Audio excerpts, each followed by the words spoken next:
The following series is based on real events.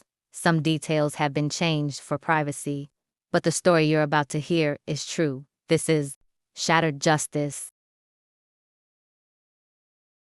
We got to the police station, and from that point on, nothing felt real. I was there, but I also wasn't. I wasn't fighting. I wasn't crying. I was just doing what I was told, moving when they told me to move, answering when they told me to answer. My body was present. My mind hadn't caught up yet. They fingerprinted me, took my picture, asked me about my tattoos, what they were and where they were, asked my weight, my health history. That was the moment I stopped feeling like a person and started feeling like information being entered into a system. They gave me one phone call. I don't even remember for sure who I called first. I think it was my mom. That's how scrambled everything was. I didn't know what to say. I didn't even know how to explain what was happening, because I didn't understand it myself. Before they took me to the unit, I had to sit with medical. They asked about my health history like it was routine, like my world hadn't just been turned upside down. I answered because that's what you do in there. You comply. Then they took me into this dirty room. There was an officer on the other side of a metal pull-up window, like a concession stand. I had to pass her my clothes and undergarments. I had to get completely naked, shake out my hair, stand there with nothing on. Before I could even shower, I had to stand in front of her, turn around, squat, cough, spread my buttocks. It was humiliating. There's no other word for it. They call it procedure, but it strips you of every ounce of dignity you have. They handed me a cheap bottle of soap and shampoo, one dirty rag, and told me to shower. The room didn't feel clean. Nothing felt clean. It didn't feel like hygiene. It felt like control. They gave me jail clothes, hot pink scrubs, top and bottom, the name of the jail printed across the back, no bra, no underwear. The fabric was thin, and the air was freezing. I had never felt so exposed in my life.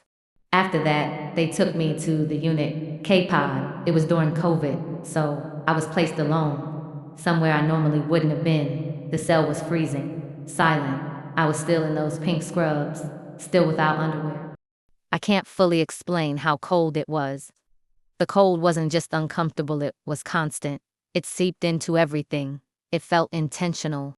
The underwear I had worn that day wasn't allowed in jail. It has to be white, so I had none. I had to wait for commissary. That's how fast control sets in. Even the smallest things are taken from you. Every day, you get a hot breakfast, a hot lunch, and every night bologna sandwiches for dinner with sweet Kool-Aid. If you want water, you drink it from the sink that's attached to the toilet. I remember staring at the floor. I don't even know what kind of floor it was. Concrete, marble, something in between. There were dots and patterns in it, and as I stared, I started seeing my grandmother's face. She died in 2017. I think my mind needed something familiar to hold on to. They gave me a mat to sleep on, maybe an inch thick, maybe less.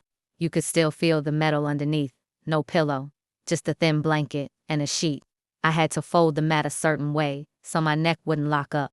You have to stand for a count, multiple times a day, 7 in the morning, 1 in the afternoon, 6 in the evening, 7 again, over and over, a reminder that you're being watched.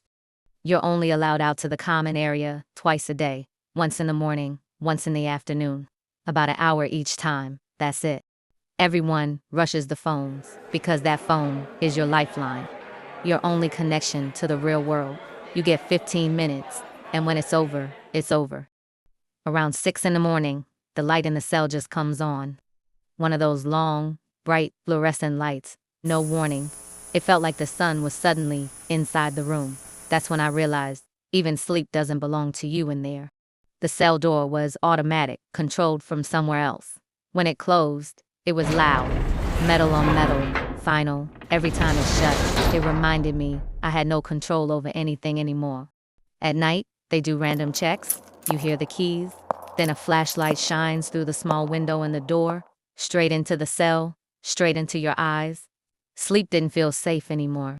I felt isolated. I felt like I was losing my mind. I couldn't believe this was my life. Not panic, it was disbelief.